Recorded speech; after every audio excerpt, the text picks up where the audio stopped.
All right, you guys are ready for this? I am here in my sparkliest blazer that I have become obsessed with to answer some of your most burning questions. I had a request from someone a couple weeks back on a video asking me to do a Q&A, sort of reintroduce myself to new subscribers, and it has been quite a while since I've done a fun little Q&A video, and I thought, that is a really great idea. So you know who you are. Thank you for the suggestion. If you're interested in learning a little bit more about me, then just keep on watching. And if you're new, my name is Jessica. I am the blogger behind Miss More Style, which is a fashion and lifestyle blog. Here on YouTube, I make videos about affordable fashion, beauty, lifestyle, and travel. I basically want to help you all live your most chic and fabulous lives without breaking the bank. Without further ado, let's get into these fun questions. You guys really asked some good ones. I'm really excited about this. Okay, so the first one is, what accomplishment are you the most proud of? What has been your greatest success? So this is kind of like a two-part question. I feel like the accomplishment that I am most proud of is graduating from college. If you don't know about this about me, I sort of went to college at the normal time, right after high school, and then I dropped out after 2 months, or not 2 months, 2 semesters to move here to Los Angeles to pursue acting. Just, didn't think I was gonna ever go back to school. I was around 25, I decided, you know what, I really want to finish my degree. I don't really see myself as being a person who didn't finish college. So I started going to community college here in Los Angeles. I went to LA Valley. And got the rest of my little gen eds done. And I knew I wanted to transfer to either UCLA or CSUN, if UCLA wouldn't have me, to study communications. And I remember at the time, my guidance counselor at Valley College literally told me, he looked me straight in the eye and was like, you're probably not going to get into UCLA. That major is very impacted. It's very competitive. I've only known 1 or 2 people to get accepted. So I was like, well, I have a 4.0 and I don't know what else they could want, but I'm still going to try. So I did. And I remember I got my acceptance letter. I literally screamed. I went to UCLA. I finished my degree. I have a bachelor's in communications, whatever the hell that means, but it was very hard. UCLA is no joke. And I was doing it as I was working and building my brand, Miss More Style, at the same time. And my brand was getting more and more and more demanding and becoming more and more of my full-time job as I went through school. And then by the time I graduated, I was already working full-time as a content creator. So I never actually went out and applied for any jobs because I was already doing this. But I just feel like it was like one of my biggest accomplishments, and I'm very proud of myself for finishing. Even if I never actually use it, I know that I did it. I think my greatest success, though, has been building this brand and building such an amazing community here online, not only on YouTube, but on Instagram and various other platforms. It was something that I started as a hobby, and I just dreamed of it being something that I could earn a living doing, and now I'm doing that. So to me, that's probably my biggest success, just because it's something that I started with the hope and dream that it would become that, but it really did. And so it's just amazing. I pinch myself on a daily basis that I get to do this, and it's due to you all. So thank you so much for supporting me on this channel, on my Instagram, on my TikTok, on my blog, all those places. It's you guys that really help that success and that dream be possible. So from the bottom of my heart, sincerely, thank you all of you guys who are here. How did you meet your husband and how long have you been married? So I met Nate when I first moved to LA. We both used to work at the Cheesecake Factory. I used to work at the one in Nashville, and I transferred to the one in Sherman Oaks where he used to work. And we met there. We used to work together. We worked together for quite a while before we ever started hanging out or dating, because we both were in relationships with other people. And then we kind of like got out of our respective relationships around the same time. But we have been dating since 2009. We got married in 2018. So yeah, we dated for a long time. We've been together for, can I do math?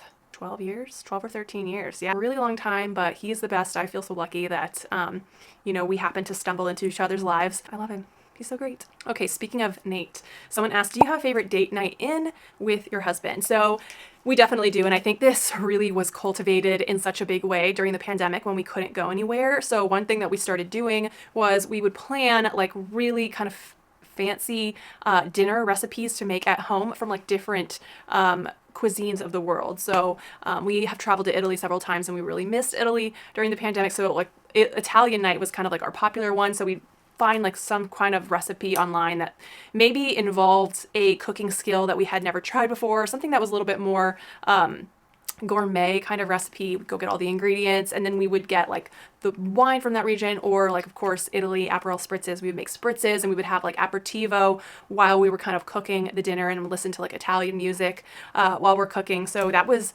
definitely a thing that we started during the pandemic, and we still kind of do it now because I don't know about you, but the pandemic kind of made me a bit of a homebody. Like, it really just, I like going out, but I find that it takes a lot more willpower for me to like get the energy to leave the house now. I don't know why. So we still do that. We'll pick like a different country, like French cuisine or Japanese cuisine or Thai or something, and we'll try to like make the evening sort of themed around that, like as if we were pretending to travel there. What is your favorite physical feature you have? I would say it's my hair. I get the most compliments on it. I feel like I'm very blessed to have very thick, full head of hair. I never really want to cut it short. I always think about cutting it short, and then I'm like, I would cry so much. So it's always long. Shout out to my hairdresser, whose name is also Jessica, for my color and my highlights, and because she really rocks it, doesn't she? I would say my eyes. I really like my eye color. Two things are my favorite physical feature about myself. What is your favorite dress? Okay, I'm gonna say my favorite dress that I own, because the next question is gonna go off a little bit into fantasy land. But my favorite dress that I own has to be my wedding dress. I'll never probably get to wear it again for any reason, but it's still my favorite dress. I basically designed it custom with a dress designer here in Los Angeles because I could not find a wedding dress that I liked. I had a very specific vision for what I wanted. Wanted this sort of like mermaid, old Hollywood type of dress, and I just couldn't find one that like really satisfied my vision. So I ended up taking elements from like 5 different dresses that I tried on and like describing that to this designer. I'll put her information in the description box, by the way, if you're in Los Angeles and you're interested in a custom wedding gown. She was amazing, but this is what came out of it, and I absolutely love it. I'm obsessed with it. My second favorite dress besides my wedding dress, I think, is this red dress that I recently got this season. It is just like absolute perfection. And I wore it the other night to the Magic Castle, and I just felt like Jessica Rabbit in it. It just, when I put it on, I was in love. So that's probably like my second favorite, but absolutely my wedding dress, always and forever, will be the favorite dress that I own. What is your dream princess dress? So a princess dress, I'm going to interpret this as just like my dream fantasy dress. That I would want to own, and surprise, surprise, they're going to be from old Hollywood. Yeah, old Hollywood examples. But the first one is the red dress that Scarlett wears in Gone with the Wind, like the one where she's supposed to be scandalous. The first time I ever saw this movie, I was very young, and I remember when she came on screen in this dress, and I don't know, it has been seared in my brain ever since then. If I could own this dress, I would literally die. I don't know what it is, but it's just so stunning, so gorgeous. Of course, it looks beautiful on Vivian Leigh, but that is probably like my fantasy dress number 1. Number 2 would be the white dress from My Fair Lady that Audrey Hepburn wears when she goes to the ball. Ah, that is so beautiful. I used to actually have a collector Barbie doll of Eliza Doolittle in this dress that like was one of my like prized possessions growing up as a kid. So yeah, those are probably my 2 fantasy princess dresses. Now I want to know what y'all's fantasy princess dress is in the comments. Please let me know down there. If I could wear a ball gown every day of my life, I would. What is your dream purse? Wow. So this one is also, I mean, how does one pick a favorite star in the heavens? I don't know if this is a boring choice, but I feel like my fantasy purse is the Chanel classic flat bag. Is that boring? I don't know. I've always loved that bag so much. They retail for such an insane price. Like, I have a replica one behind me, which I love. I wear it all the time. But I think real ones are like somewhere around $6,000 these days. So that is just such a crazy price point. Someday, I know, we'll have that classic flat, but I think I love it so much because it is so classic. It's so timeless. So if I could own any bag, it would be that one, either in black or cream, because I don't know, if something is going to cost that much money, I want to feel like I'm going to be able to use it and it's going to stand the test of time, and that bag certainly can. This is another question that I want you guys to answer down in the comments, because again, dying to know what your dream designer purses are. What 5 clothing pieces would you pick if you could only wear those for a year? Oh, okay. Definitely like a nice crisp white sundress. 2. a pair of wide leg trousers. 3 would be a blazer. 4, a white t-shirt. 5 would be a pair of like classic high-waisted straight leg jeans. I feel like with those 5 things, you could, you know, mix and match and do some stuff with. But wow, what a tough question. 5 pieces and that's it for an entire year? That would honestly be torture for me. I'm not gonna lie. Okay. Are you more like your mom or dad? I would say I'm not like either of them in particular. Like I'm not more like one than the other. I think I definitely have some aspects of my mom.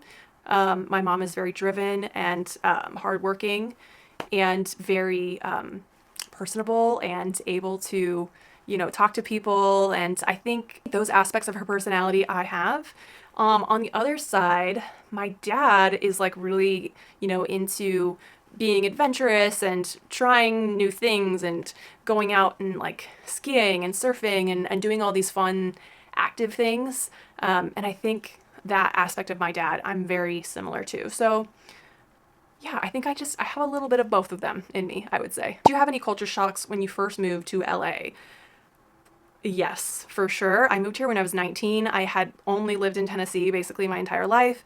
So it was definitely a bit of a culture shock. I definitely think driving was the biggest shock that I had when I got here. Just figuring out how to drive in Los Angeles is a whole different beast. If you've lived in a big city, I'm sure it's very similar, but people are either like crazy drivers here or they're terrible drivers. But either way, you're having to watch out for all of them. And there's just so many drivers on the road in general that it is crazy, but I think within a couple weeks, I definitely figured it out. Now I consider myself to be kind of a crazy driver. I'm one of those crazy LA drivers. Like I drive like I'm in the Fast and the Furious movies most of the time. I will be the first person to admit. But I remember the first week that I lived here, I was like trying to like apartment hunt. So I was going a little bit too slow on this one street, kind of like looking out the window, trying to see this apartment building from the inside of my car and wasn't like in my own little world. And somebody was behind me, not very happy that I was going that slow.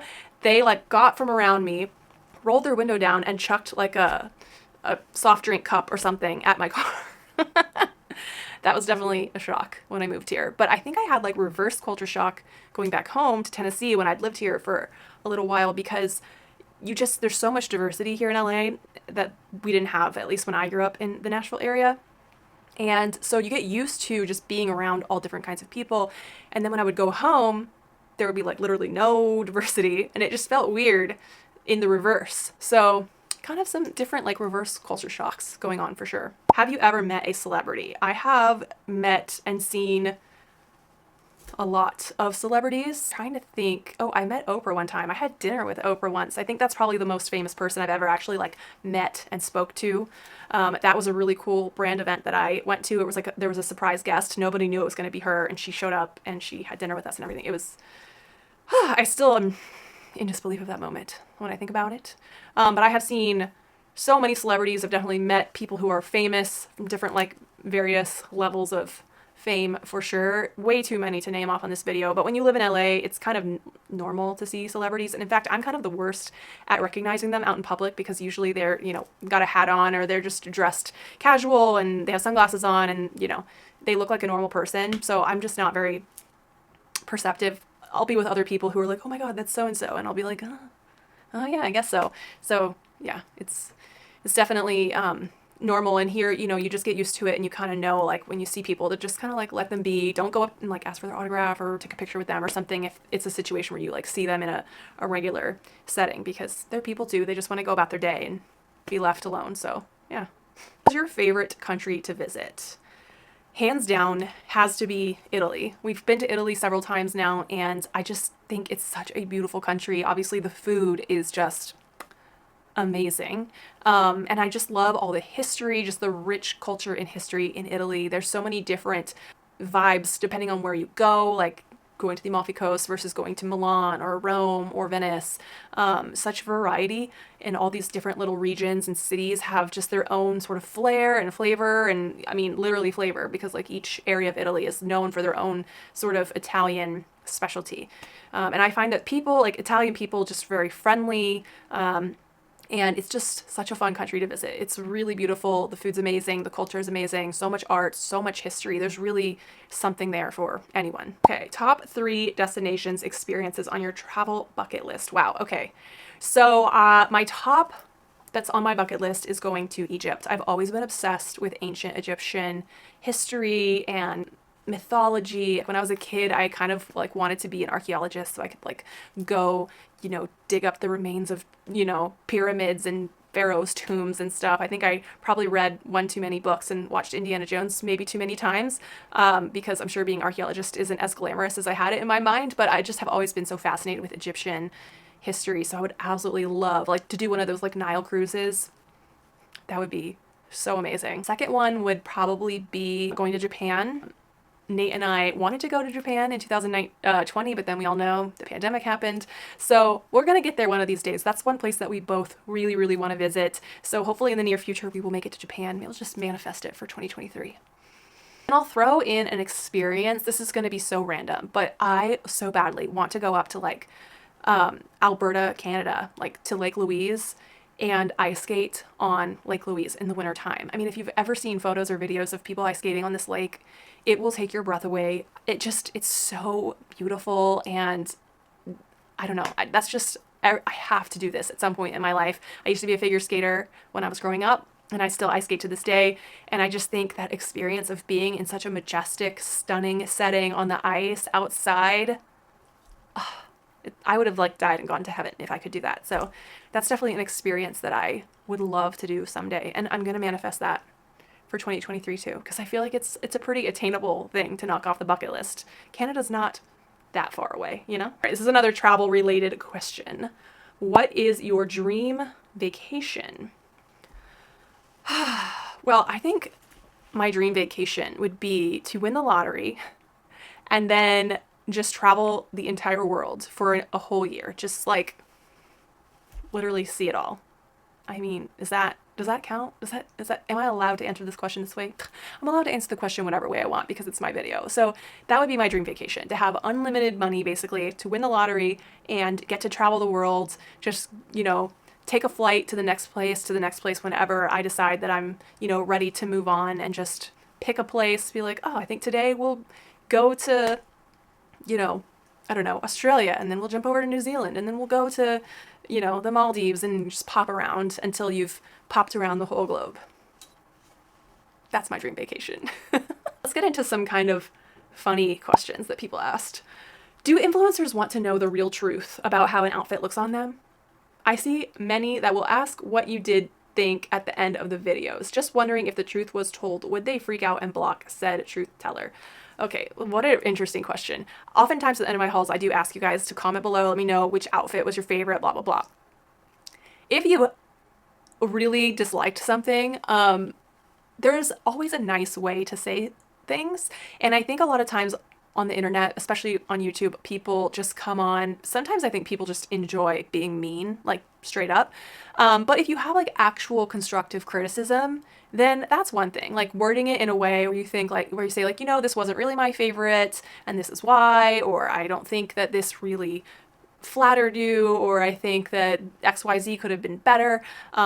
Doing it in a way that is constructive and not just like that was ugly, or people are negative and nasty on the internet. So no, I wouldn't block somebody if they said something in a constructive way. But if somebody's just going to be straight up nasty, I would definitely block, because I don't have time for that energy in my life. Like I have enough, stuff going on in my own head that's very negative towards myself, and I don't need that coming from other people, because I got to work on rooting it out of myself, and I don't need to hear it from outside sources or have more negativity put upon me. So yeah, if you're going to be negative and mean, yeah, you'll be blocked. But constructive criticism is always appreciated and welcomed. What is one look from your youth that makes you cringe?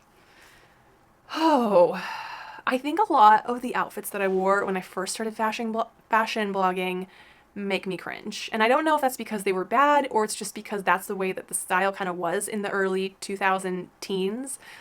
Because when I look back in general on the 2000 teen fashion, like 2010, 11, 12, 13, that sort of span of time, I don't really love any of it. And I was participating in it, so I don't think it was just me. I think a lot of people were wearing similar outfits, but I just look back on some of my early blog pictures, which could find them if I haven't scrubbed them from the internet. Yeah, I don't know if there's like a particular one in general. I'm trying to think. Oh, you know what? this is one thing I remember specifically that I jumped on board with in high school and was obsessed with. The leggings that were like 3/4 length leggings that had like the little lace trim on the bottom of them, wearing those underneath skirts, mini skirts. Terrible. No, that makes me cringe thinking about that. And I would wear that all the time. And I feel like I adopted that trend way before a lot of people in Franklin, Tennessee, where I'm from, were doing it, because I would get a lot of people commenting being like, are you going to dance class? Like, what's going on? But then like a year later, more people were doing it. So yeah, that was cringe. That was definitely cringe. Do you have a waiting list in case of divorce? No, sorry. Because I'm not anticipating being divorced. So yeah, no waiting list, sorry. But that was a funny question, so nice one. I hope that was fun for you guys. I had fun doing it. Maybe you learned a little bit more about me. Thank you so much for watching this video, and you've been watching Vlogmas this month. Thank you so much for supporting those videos. I really do enjoy making vlogs during December, but don't worry, the fashion videos are coming back at the beginning of the year, and we will be doing more style content as per normal, but there will be more vlogs on regular basis, so just, you know, get ready to watch some vlogs. They'll be fun, I promise. While you're here, you might want to check out this video. I think you'll really enjoy it. I'll see you guys over here. Make sure to hit subscribe if you're not already. Give this video a thumbs up if you enjoyed it. I'll see you over here, and if not, see you on the next one. Bye! See you in 2023!